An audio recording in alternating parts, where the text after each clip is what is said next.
Today we'll talk about right triangle applications. ADA requirements allow for a maximum angle of 4.8 degrees for ramps. How long does a ramp need to be if the height of the steps is 15 inches? Let's draw a triangle to represent the situation. We have a 4.8 degree angle and we have a height of 15 inches. We're looking for the length of the ramp. Let's call it x. Looking at the triangle, the first thing we should decide is which of the trig functions will best help us answer this question. What I see is across from 4.8 is 15 inches. That 15 inches is the opposite, and I'm looking for the hypotenuse, which makes me think I should use sine. Sine of 4.8 is going to be the opposite 15 over the hypotenuse x. I want to solve for x, so let's go ahead and put x on both sides. X sine of 4.8 is 15. And now we're going to divide by the sine of 4.8.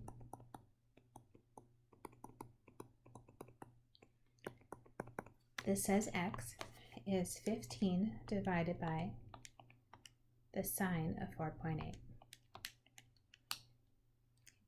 This gives me 179.2589221.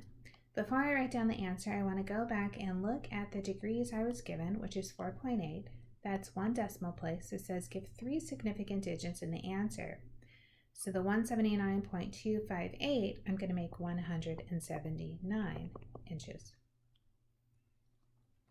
Let's try that same thing again, and let's just make the height a little higher. So how long does the ramp need to be if the height of the steps is 70 inches? We will keep our 4.8 degrees, but we change the height to 70. Again, we're looking for the hypotenuse, which is the length of the ramp. We still want to use the sine, which will be the opposite 70 over the hypotenuse x. You should start to feel like we've done this enough times that you know what to do. When x is in the denominator, we're going to flip-flop the sine of 4.8 and the x. I'm going to have x is equal to 70 over the sine of 4.8. So what I'm trying to do is save steps of multiplying both sides by x and then dividing by the sine. I'm looking at the placement of the variable x and thinking it's in the denominator. I'm going to bring it up. I'm going to bring the sign down. I put in my calculator 70 divided by the sine of 4.8. I have 836.5416365. Now, just like the last one, we know that we have one decimal place in our degree, which says I'm allowed to have 3 significant figures for x. So 836.54 becomes 837 feet. A 4-foot by 8-foot rectangle is cut diagonally from corner to corner. Find the resulting angles of the triangular piece. We have more than one thing we're trying to figure out here, right? Notice it says angles. So let's take it one at a time. Let's say we start with this angle x that's formed from the 8 and the 4. So let's call that theta. Looking at theta, I notice I have the opposite 4 and I have the adjacent 8. So opposite over adjacent would be tangent. So let's say that the tangent of theta is 4 over 8. To make that a little prettier, I'm going to say that the tangent of theta is 1/2. Well, remember, when we're trying to solve for the degree, we have to use the inverse functions. I'm going to have tangent inverse of 1/2 will be theta. So let's do tan inverse of 1/2. I get 26.56505,118. In the original word problem right now, I had 3 significant digits for 4, 4.00, 3 significant digits for 8, 8.00. 3 significant digits says you give 1 decimal place for theta. That means theta is 26.6 degrees. So even though I called it x in the original picture, I called it theta in my triangle, that's 26.6. We said angles to begin with. So remember that we have these 2 angles that'll be complementary. I can do 90 minus 26.6, which says my other angle is 63.4 degrees. So I think a lot of times you think if I cut a rectangle, I'm cutting it in half, which would be 45, but that's not true, right? We have to pay attention to how big the rectangle is, and that has some say on what angle you have to cut the rectangle at. So as we go, I need to add a couple of definitions. So here's the first one. It's called the angle of elevation. The angle of elevation is the angle between the horizontal and the line of sight where the object is above the horizontal. There's also an angle of depression. Again, this angle of depression talks about looking from the horizontal, but for the angle of depression, we look at the angle formed by looking down. So angle of elevation says if I'm looking up, angle of depression says we're looking down. The Willis Tower in Chicago can be seen from a point on the ground that is 5,200 feet from the base of the tower. The angle of elevation from the observer to the top of the tower is 16 degrees. How high is the Willis Tower? Let's start by thinking about what sides do I have. Looking at 16 degrees, the height h is opposite, and I'm given the 5,200 feet, which is the adjacent. Opposite and adjacent should say to you we need to use tangent. Tangent of 16 degrees will be the opposite h over the adjacent 5,200. We will multiply the 5,200 times the tangent of 16, and that's going to tell us our height. Because our degree 16 is given as a whole number, we're allowed to have two significant digits in our answer. 5,200 times the tangent of 16 gives me 1,491. Let's look at that. 1,491. There were some decimals, but again, I'm thinking two significant figures. So I need to round that up to 1,500 feet.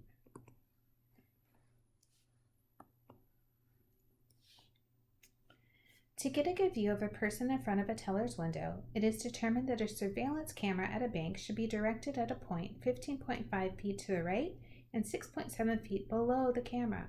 At what angle of depression should the camera be directed? I can see a nice triangle in the picture, and I'm looking for this angle. Let's call it theta. The 6.75 becomes the opposite. The 15.5 becomes the adjacent. Once again, I'm using tangent. Tangent of theta is 6.75 over 15.5. I'm going to use the tangent inverse because I'm trying to solve for theta.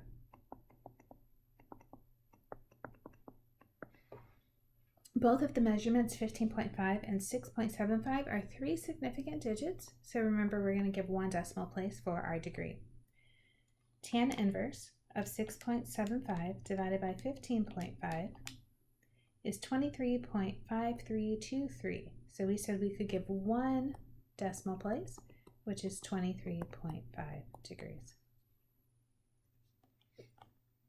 One more comparison of angle of elevation and angle of depression. Just point out again, always think from the horizontal, up elevation, down depression. Here we'd like to find the total height of the light given in the figure. So we have an initial height of 28 feet, but there's another height that's formed by the angle 20 degrees with this extension of 12.5. Let's call this missing height h. So the missing height h is opposite the 20 degrees, and the 12.5 stands for the hypotenuse. So if I'm looking opposite hypotenuse, that says we should look at sine. The sine of 20.0 degrees is equal to the opposite h over 12.5 feet. We'll multiply the 12.5 over. I have the sine of 20.0. There's my h. 12.5 sine of 20. I have 4.275251792, right? Lots of stuff. But we're paying attention to one decimal place in our angle. It says three significant digits or figures in our answer. So our h becomes 4.28 feet. That's not the answer because the question said find the total height. Total height,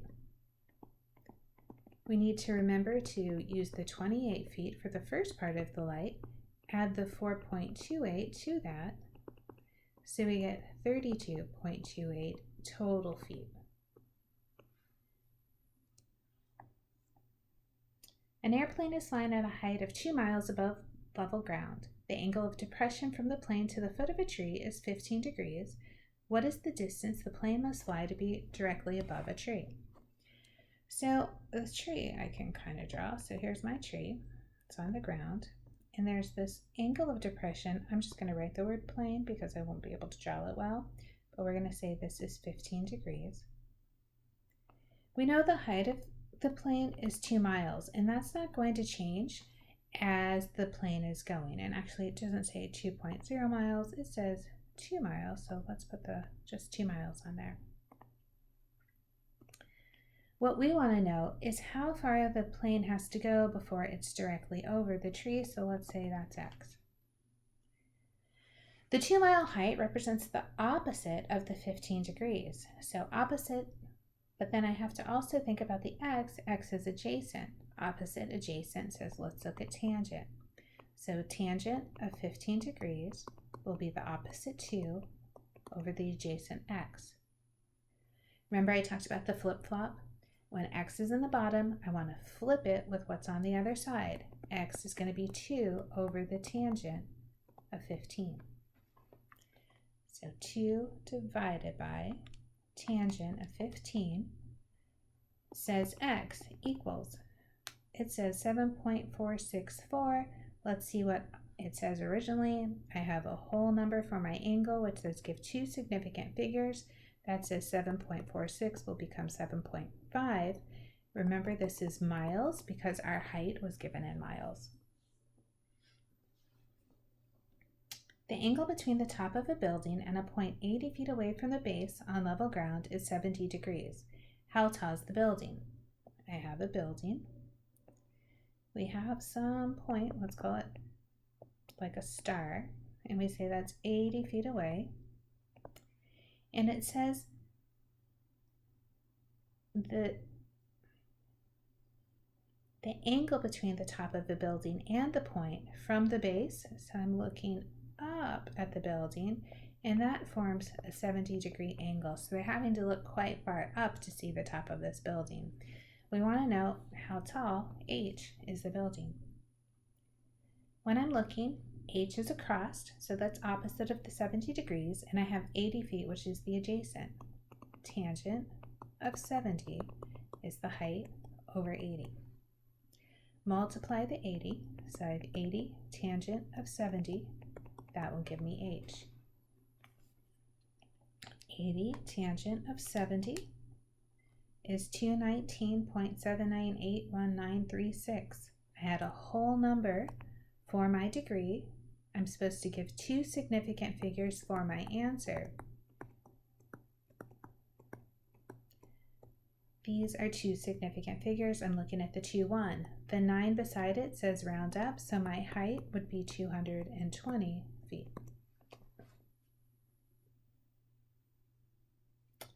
On level ground, a tree 12 meters high has a shadow 85 meters long. What's the angle of elevation of the sun? So on level ground, this tree, here's my tree again, which is 12 meters high, has a shadow 85 meters long, and I want to know the angle of elevation of the sun, we'll call it theta. Because it says elevation, I know that we're looking from the ground, and that's the key here, is looking at the wording. So the definition tells me where theta is, because if not, you're thinking the sun looks down to the earth, but we're looking from the earth up. But the really only reason we know that we're doing that is the word elevation in the problem.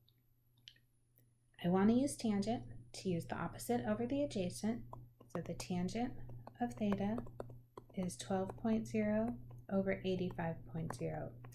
The point zeros are important because it shows me 12.0 is 3 significant digits, 85.0 is 3 significant digits. When we solve for theta, we're going to give 1 decimal place. I'm using tangent inverse.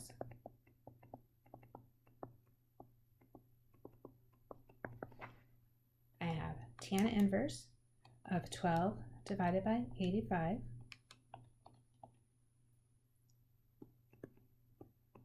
Theta is going to be 8.0 degrees. The straight arm of a robot is 1.25 meters long and makes an angle of 13 degrees above the horizontal conveyor belt.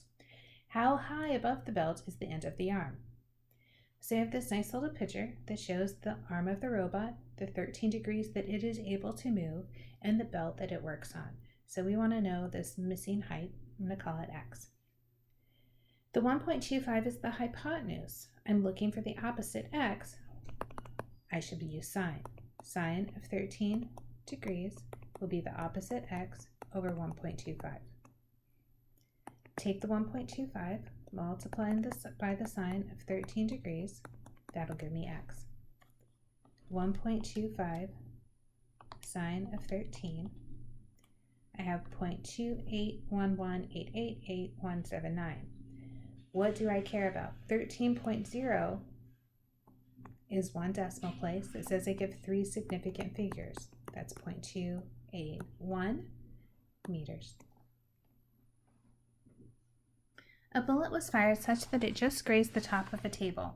It entered a wall, which is 12.6 feet from the graze point and the table, at a point 4.63 feet above the tabletop. At what angle was the bullet fired above the horizontal? So even though this sounds very technical, like we're doing CSI, it really just turns out to the same thing we've been looking at before. We're trying to figure out our angle. Let's say we call our angle theta. And we know the opposite 4.63 and the adjacent 12.6. Opposite adjacent, we're thinking tangent. Tangent of theta is 4.63 over 12.6. We're going to use the tangent inverse. So tan inverse of 4.63 over 12.60 gives me theta. So I have tan inverse 4.63 divided by 12.6. It says I have 20.17637694. My measurements, I have 4.63, which is 3 significant figures. I have 12.60, which is 4. So we go to the smaller of the two, 4.63, which is 3 significant figures. So we're going to give 1 decimal place. That says theta is 20.1 degrees. Part of the Tower Bridge in London is a drawbridge. This part of the bridge is 76 meters long. When each half is raised, the distance between them is 8 meters. What angle does each half make with the horizontal? So we have a lot to work out here. We think about this drawbridge being 76 meters across. When it opens, it cuts in half. So if we take 76.0 and we divide by 2, we get 38.0. So that 38.0 is the hypotenuse. It's how high up the drawbridge opens. Let's draw it again. So this is 38.0 meters, is this length of the hypotenuse. Now, nothing tells us how high it raises, but what we do know is when the drawbridge raises on both sides, it creates this gap that's 8 meters. So the original 76 that it went, we want to subtract 8 from it. So 76 minus 8 says 68 meters.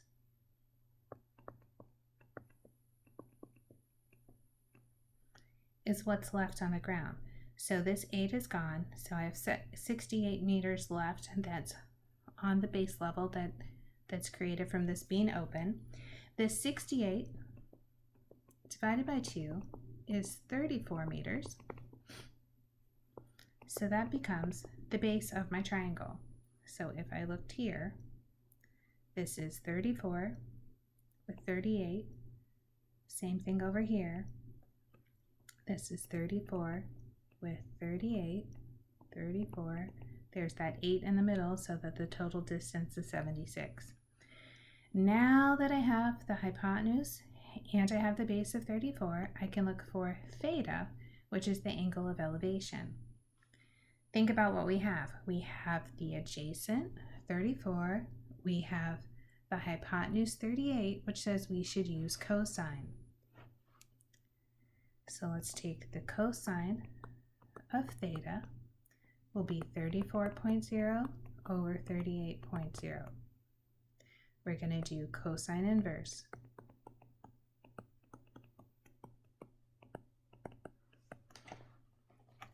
Cosine inverse of 34 divided by 38 gives me 26.52535202. Originally, we were given things with the 0.0. We had 3 significant digits, so I'm going to give you 1 decimal place and my degree, which says this is 26.5 degrees.